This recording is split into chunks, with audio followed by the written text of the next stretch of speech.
a lot of people, they already know who you are, but for those who don't know you, Marvin, kind of give us a background about how you got started into comedy.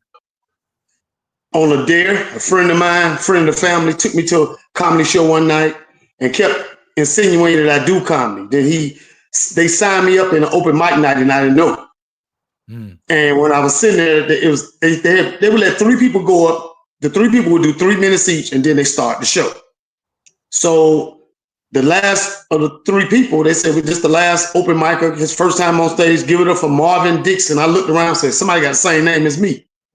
And they grabbed me and threw me on stage.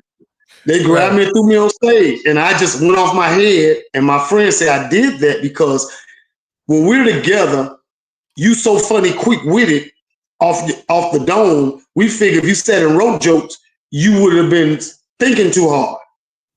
And so from then on, I just kept going up every week, getting better. And about within maybe a month, they wanted me to be the host of the club there, but I wouldn't do it. And then later, I ended up starting my own night and got it going pretty good. I always tell people my first show, I had 7 people, and I built that up from 7 to averaging 1,500 to 2,000 every Tuesday night. Yeah, I remember seeing you on Def Comedy Jam, and you was doing your thing back then, man. Still are. Gotta hustle. You gotta hustle, right. Yeah. So, being from Miami, I mean, did you ever consider playing football? Because that's a football city there. I played JV. Okay. I played JV football in 9th grade. I got hit so hard. That was it, baby. Time to resign. Yeah. Y'all Miami boys supposed to be tough, man. Cut it out. I always say this, and it's true. I got hit so hard that when I got up, I went to pat my pocket. I was looking for my keys. No, I wasn't driving in 9th grade, but I'm looking for my keys, like where I parked at. I'll never forget that I got hit so hard. That was it. And that was it. But my school now that I went to, Miami Carol City, man, I'm going to say, we fertilizer for football. Like, we got so many players in the NFL, too many to name, that went to the NFL, that retired or whatever. We had so many. Santana Moss is one. No, he's still, Mike, ain't he still got the Redskins record? Yeah, believe it or not, I think he might have Art Monk. Yeah, no, Art Monk has the record, but he in the top 3 or 4 though. I know he got UM record still. Yeah, he got for the most yards. That got broke this year by that. It got broke this year. Okay. Yeah, it got broke this year. Yeah. Yeah, well, Santana Moss, his brother, Sonoris Moss, Delvin Brown, Kentroy Barber. We got so many players that went there, and not to mention entertainers. Right. My favorite one, JT Money. That's my boy. JT Money, Poison Clan, Flo Rida, Rick Ross, all them boy Miami Carol City Chiefs. Right. So you grew up around some of these guys. Do you know any of these guys? Yeah, we walked to school. Wow. So wasn't no bus. We walked to school, meaning we all in the same community. We walked to school. Yeah, I know JT. I was on the Poison Clan's albums doing all the snippets, the jokes between the songs. Really? So that's how cool we are. Yeah, after all these years, Mike, I had no idea that was him on there saying that stuff. And then I asked him who did it one day. He said, "Motherfucker, that was me." So you're gonna make me go back and listen to the album, man, just to hear what you was talking about. Yeah. Okay. So you remember what album that was again? Oh man, I don't remember. I've been on that album, Trick Daddies, the 2 Live Crews. I don't know the albums per se, the name of the album. Yeah, it's all good. I didn't realize something. I'm eligible to vote for the Grammys. Because if you do so many publications on the album, you can go and reach out to the Grammys and register to be able to vote. That's what's up. I didn't know I was on that many publications like that. Yeah. Well, and another thing, Mike, let me tell you a funny story. My daughter saw the You Don't Know Nan video, 20-some years later. And at the end of the video, he's in that video. And she was like, "That's your friend. That's your friend." I'm like, "What? That is that joker." Yeah, he was in the You Don't Know Nan video in the bathroom. Okay. So how did y'all two end up meeting? Real estate? Trulia. Yep, that was a site, Mike. Yeah, it was Trulia. Yeah, real estate. Okay. Yeah, that was the site. Yeah. Yeah. How did that happen?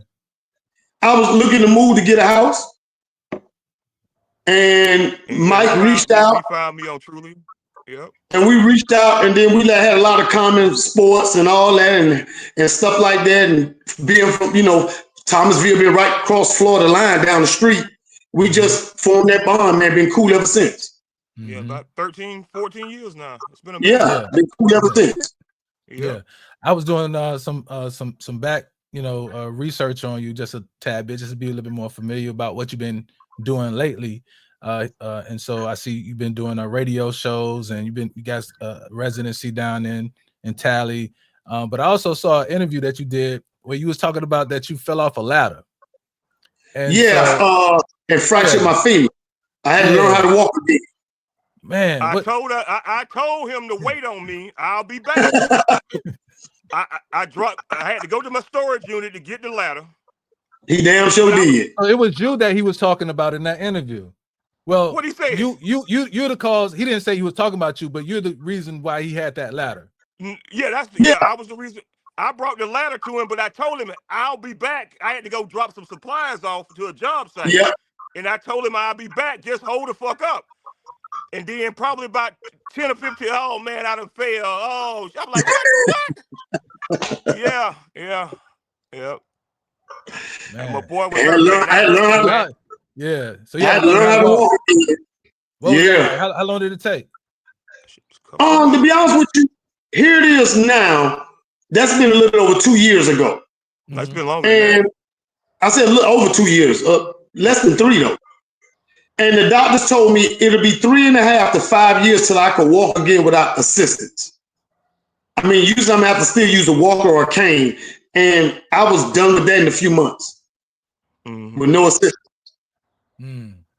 Because one thing about people ask me, how did you learn how to walk so fast back again? Because it took this person this long, this person. I said, hey man, when you in the world of entertainment and them promoters that gave you the deposits, you want to fulfill the other half because you got to get them deposits back if you can't perform.